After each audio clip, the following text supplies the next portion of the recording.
Good afternoon, good evening, and good morning, ladies and gentlemen. As we normally start something in Sri Lanka, we do light a lamp.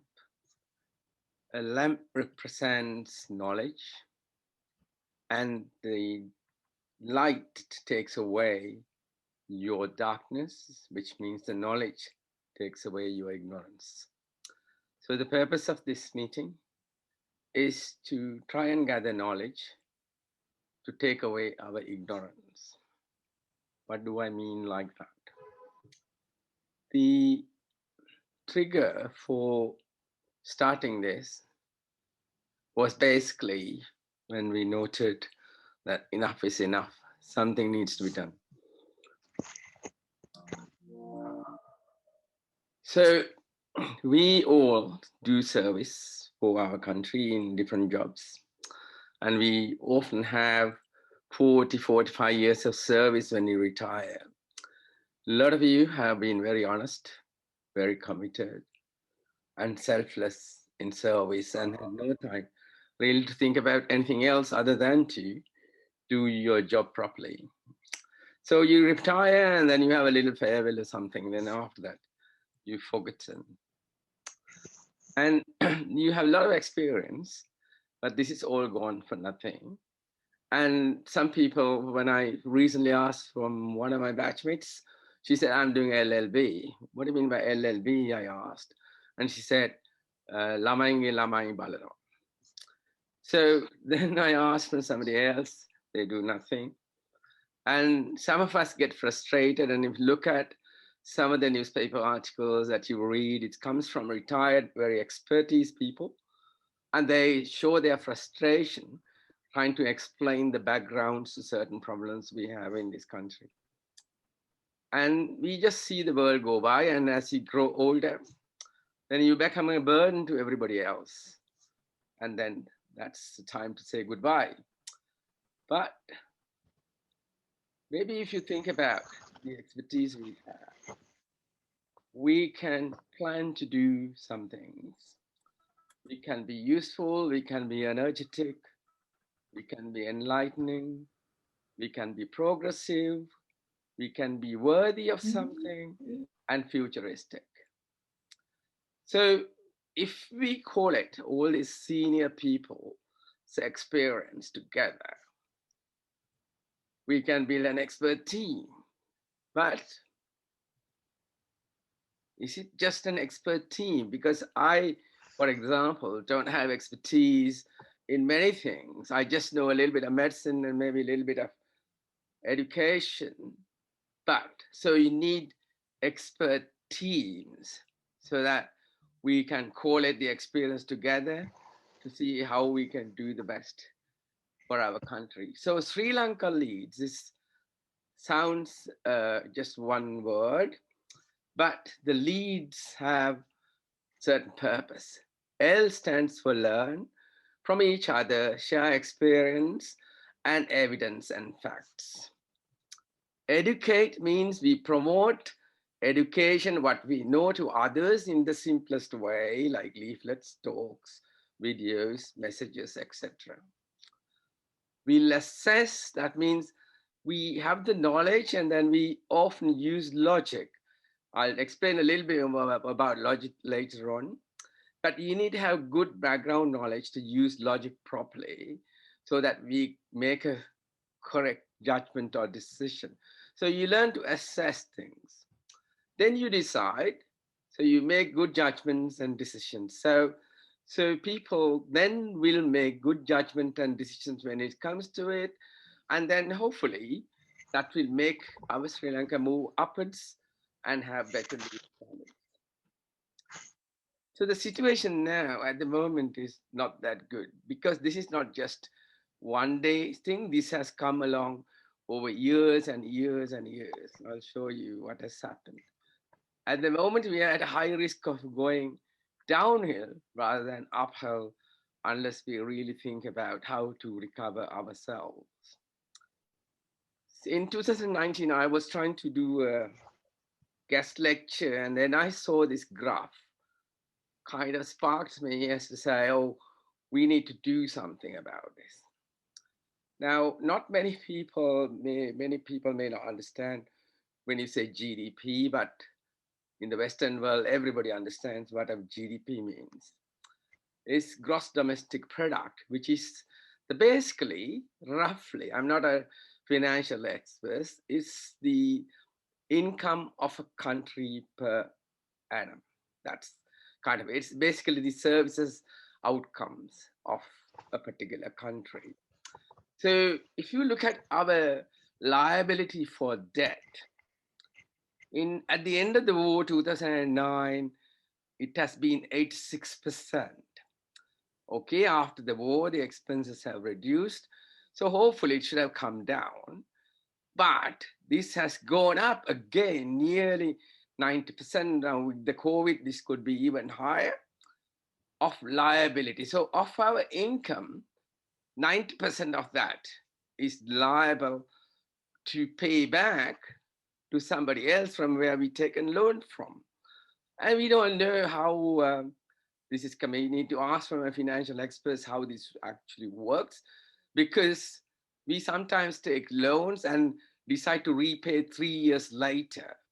So we don't know exactly what loans that we are holding up at the moment.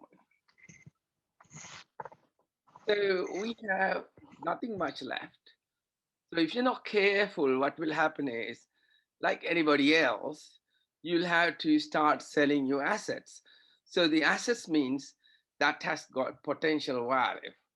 And I marked certain areas that will be subject to this if that is the case. And we're already seeing something like that happening. Let's get a bit more understanding on this. If you look at a family house, like in a normal family, you got a mother, father, you've got two children, and maybe there's an extended family member like a grandparent living with them. So they normally take a mortgage to have a small house. And generally,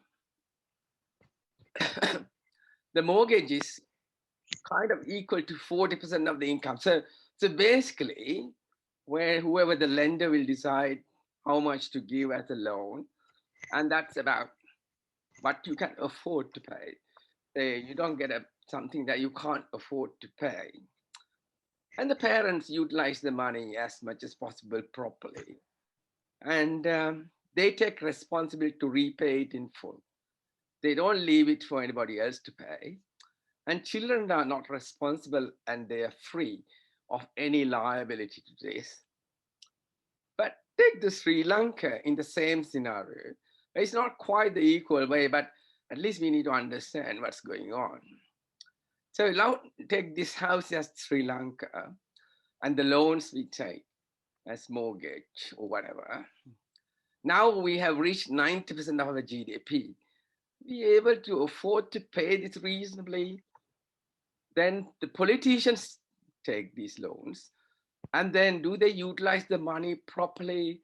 I mean, if you look around the country, there are lots of white elephants that are really made up of loaned money and not producing anything to our country at all. And do the politicians take responsibility to repay? They don't. It's the public and the future children has to repay all this. And we don't even know how these things come, how these loans are taken. We don't know. We have no transparency on that house. So if this is continuing, I don't think we can never come out of this misery as a country. So this major problem is lack of accountability. Nobody is responsible for anything anymore. And then you saw this recently, there was a act when it came from the new government, and there were a lot of errors in this act. And when people asked who wrote it, there was nobody knew who wrote this particular legislation proposal. Can you imagine that in the parliament? And then we have no transparency. That is the norm. Certain things happen, nobody knows how this happens, and then people get to hear about it and start protesting. It's far better to tell the people what's going on, and they will accept that. So let's take a little bit of history. In when we got independence in 1948, we had no loans. We had actually a surplus. So there was no reason at that time that we become a debt-ridden country. Now, all the countries that I've listed here relevant have similar incomes at that time as with the GDP. Things started to change here between 1970 and 80, for example. The Singapore got separated out because they became independent and they started developing in a different way. There was good leaders they had, they used the money appropriately, and now their per capita income is 65,000 roughly. The Malaysia started to improve. The Malaysia was similar to kind of ours. They had three nations. They got independence in 1958, I think, and then they had kind of racial rights in 1968. But they put a complete stop to it at that particular point, and then they started to improve. The Sri Lanka here, we didn't make any progress at all. We've been fighting between each other for whatever reason, for whatever cause, and then didn't get anywhere. Bangladesh was poor to start with. Now they are catching up, and then they're doing quite well. And if you go in this way, in say a few years' time, they'll be above us as well. So that's where it's changed. See the differences between ourselves. The Malaysia is very high in their incomes. So the Bangladesh is about 2,000. Sri Lanka is about 3,000. Somalia is not existent anymore because they did so badly, and then you can see huge corruption and violence and everything else over there is still continuing. So who am I? My name is Chula, but I use the hash here because I'm not an expert of everything, and I'll be at service for anybody who wants to develop this expertise in various areas. So you can just write to me. But basically, I've got now about 40 years of experience. I worked for 20 years or so in Sri Lanka, and I worked 20 years or so in the United Kingdom. And being in medicine, I've always been talking to patients, dealing with them every day. So in both countries, I've been exposed to kind of the way they think, the normal public, how they react to certain things, and also how the governments work. So given the comparison, now I could see the differences between the countries, why certain countries developed and why a certain country is still developing and going kind of downhill rather than uphill. So in Sri Lanka, I know we try to do certain important things like kidney transplantation, critical care medicine. The all lack of support or lack of facilities is one problem. But the major problem was the opposition. Nobody wants anything to be done. But on the other side, in UK, you start doing things, they all support you. And they will say, oh, it's a good project, we will support this needs to be done. So there's a big difference in the way we handle things. So what is logic?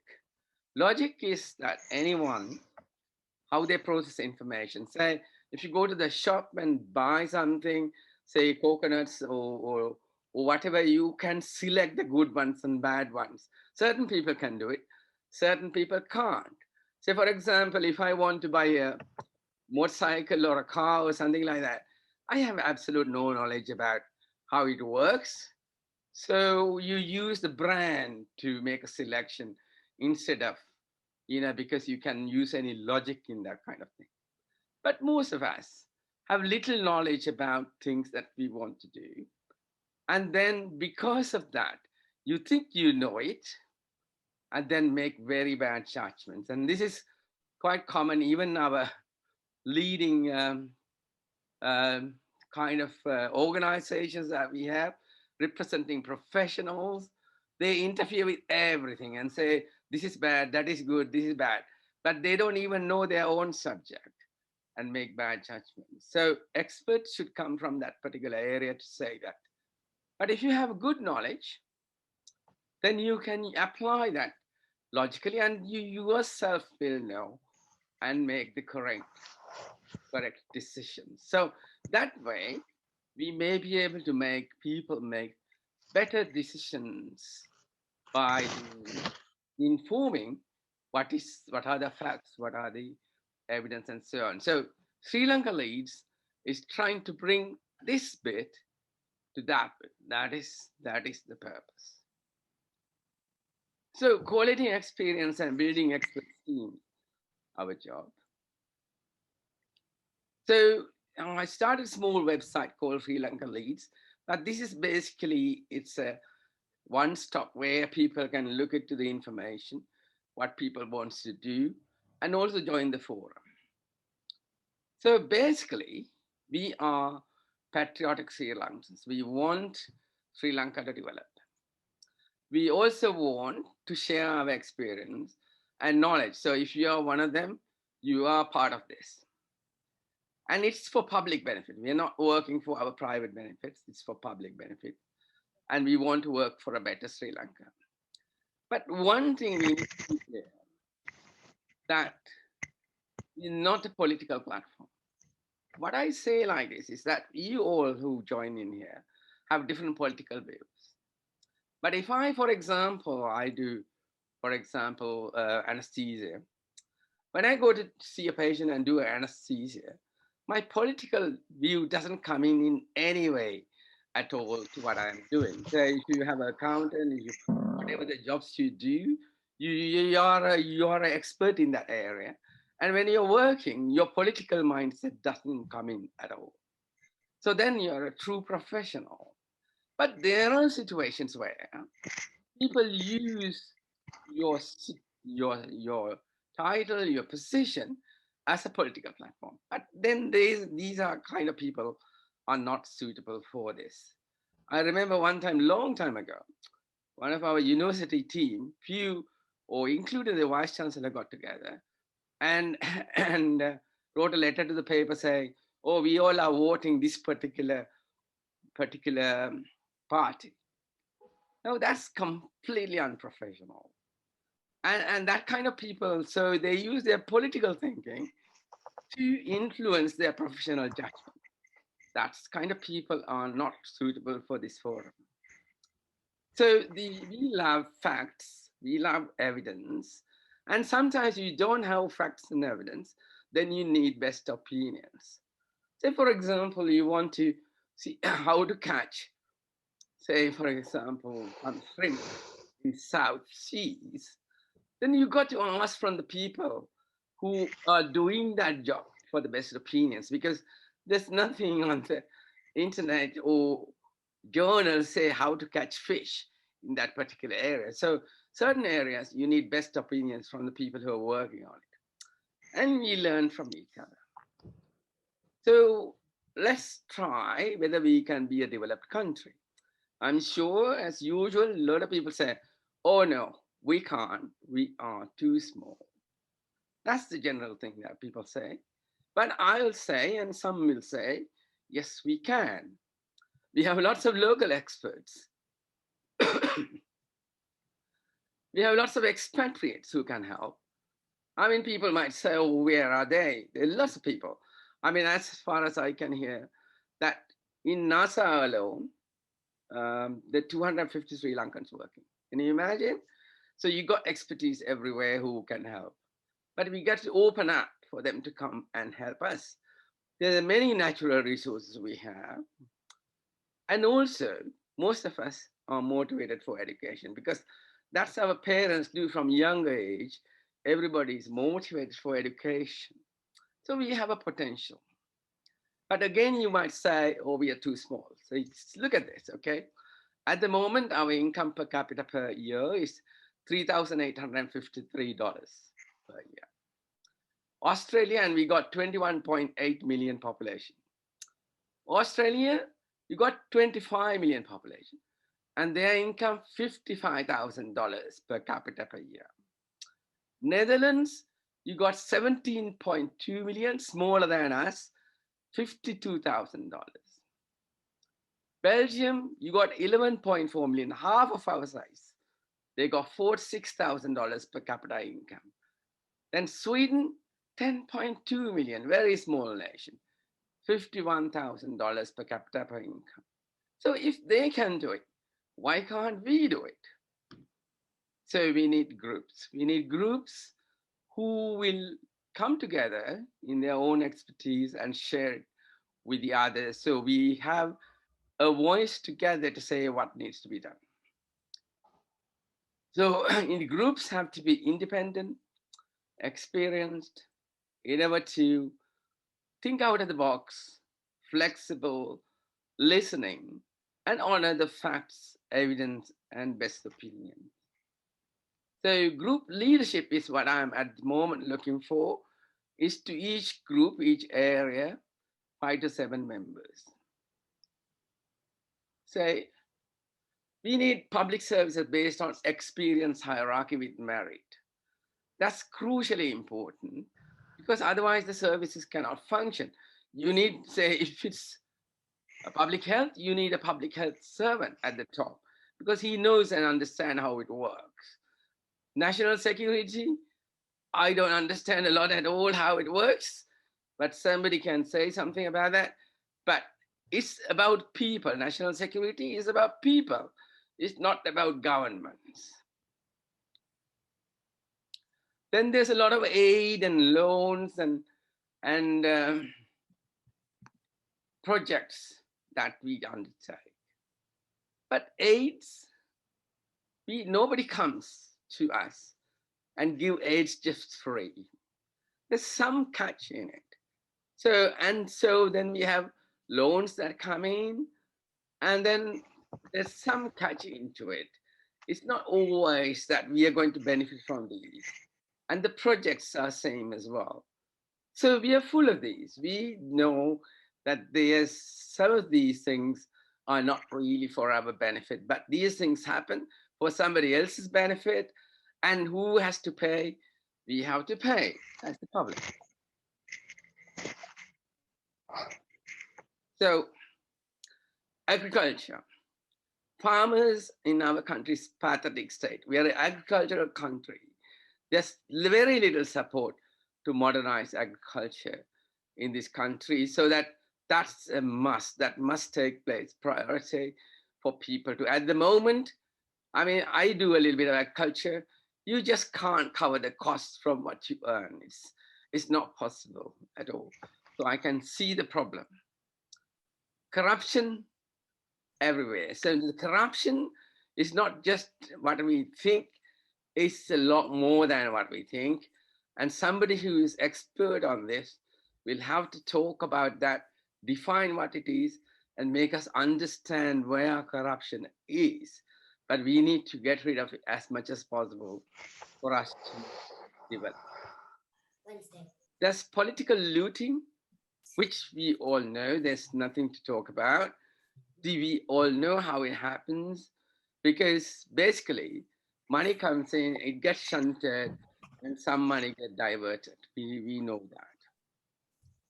And think about the real problems we have. Our road safety, accidents all over the place. Now, at the moment, look at this. All our traffic police make a major effort.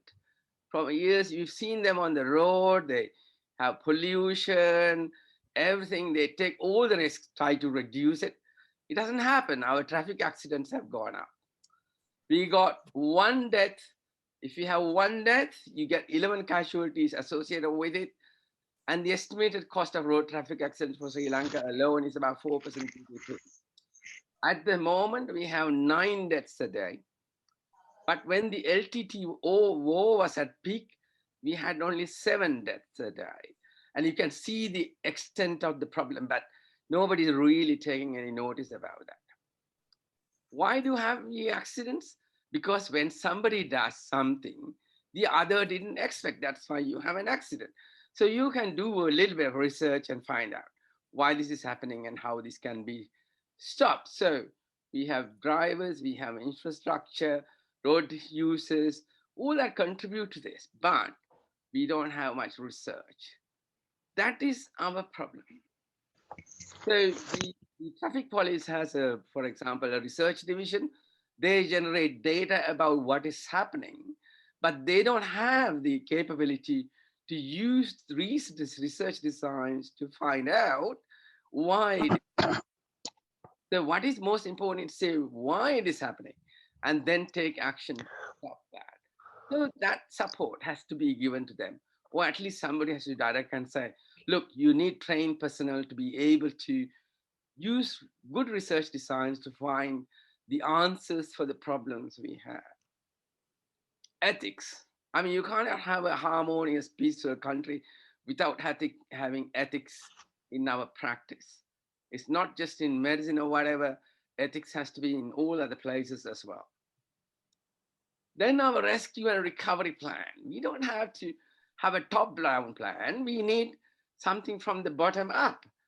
What do you mean? So for example, in a developed country, every person who is working have to have a personal development plan, which means every year your junior will talk to your senior, your head of the department or whoever, and say what is deficient for you to improve your job and what you need to do. So for example, say you have a peer who doesn't have a lot of, say, is say Sinhalese person, and you get a lot of English speaking people and Tamil speaking people coming to this particular department.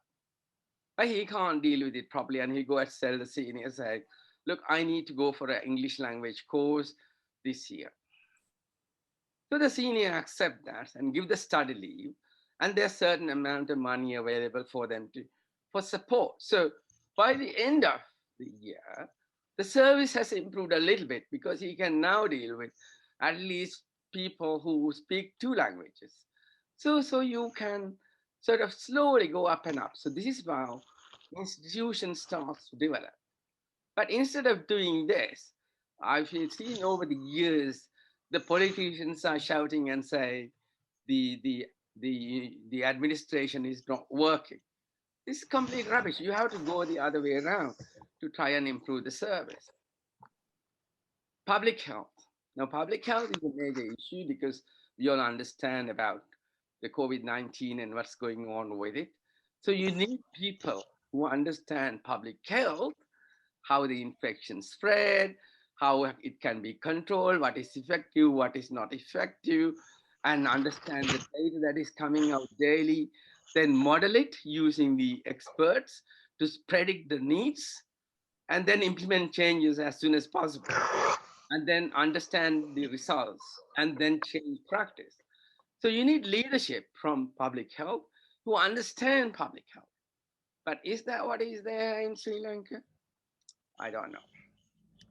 And we should be truly independent. We are supposed to be a non-aligned country, but we are actually not.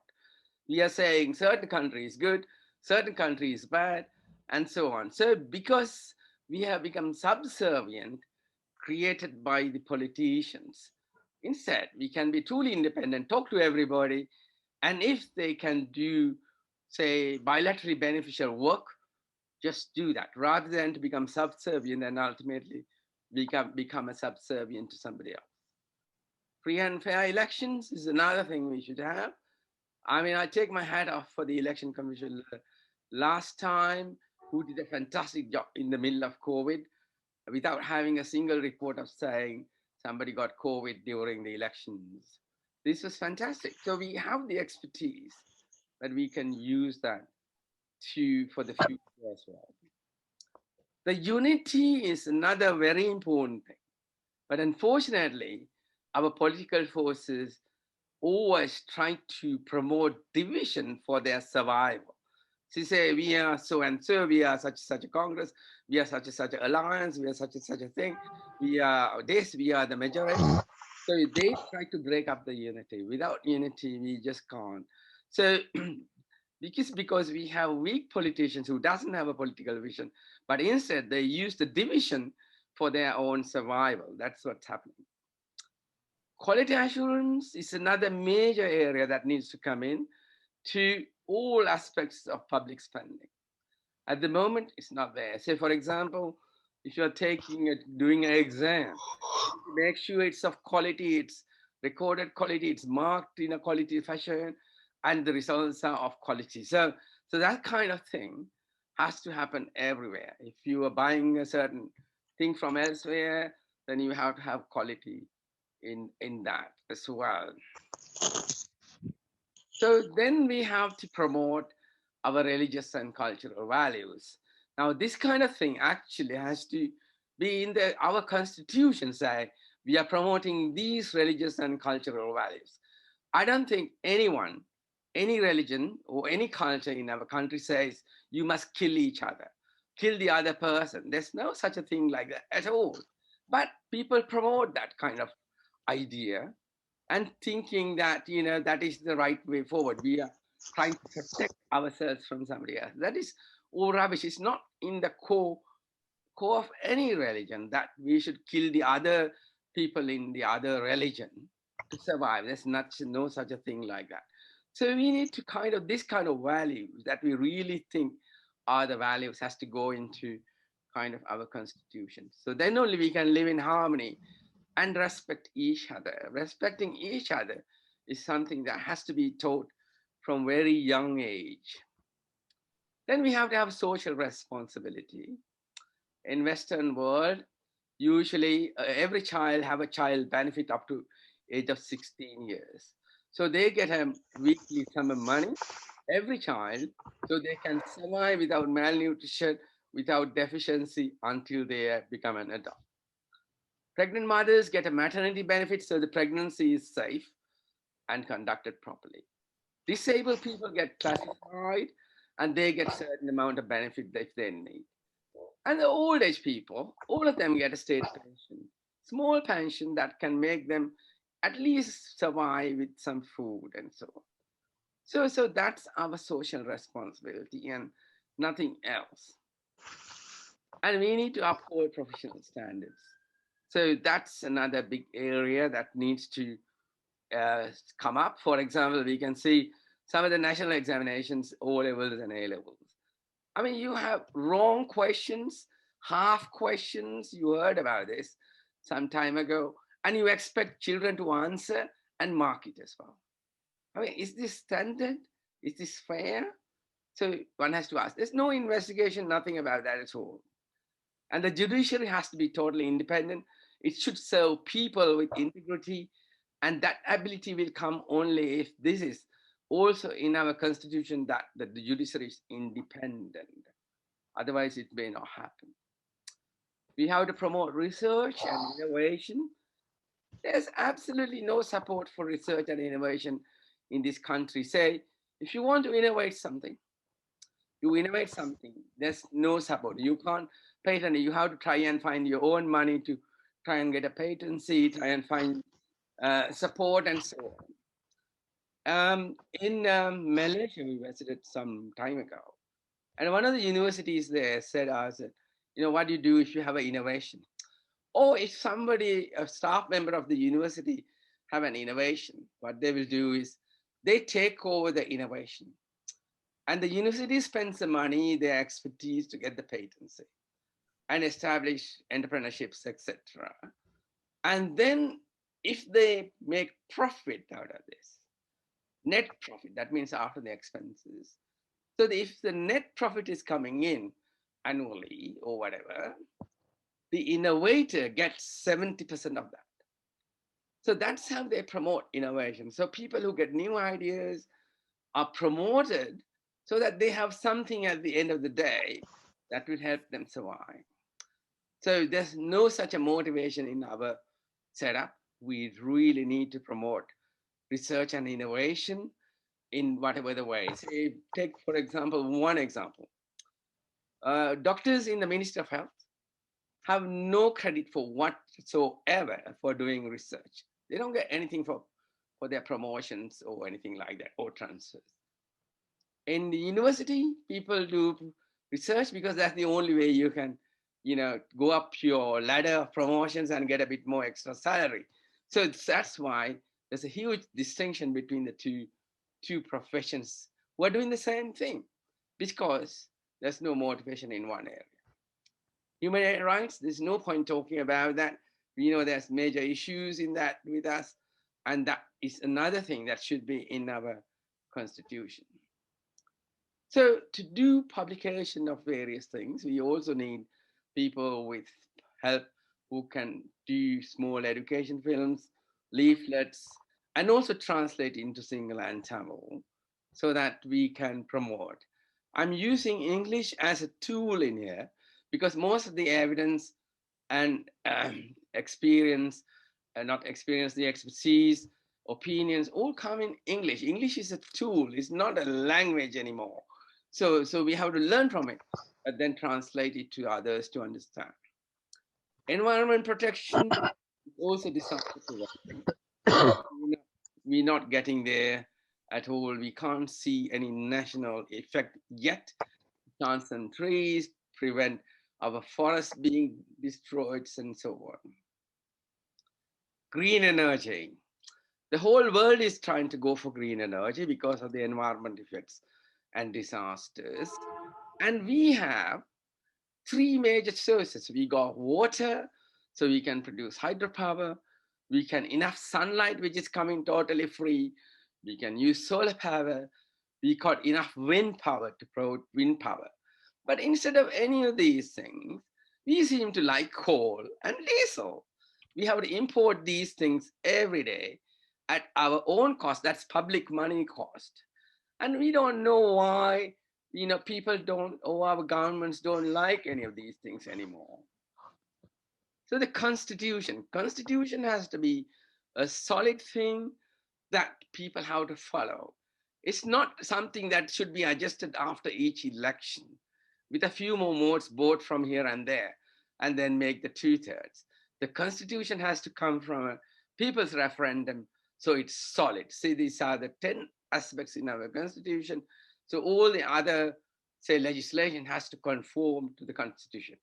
Then that happens one day, we'll hopefully have a stable situation where everybody starts working to some kind of law and order. So the law and order has to be proactive education, impartial implementation, and nobody's above the law. And I show you one example from a traffic incident. In 2019, this lady was a member of parliament. And the mistake she did was she was traveling at 41 miles an hour in an area that was 30 miles per hour speed limit.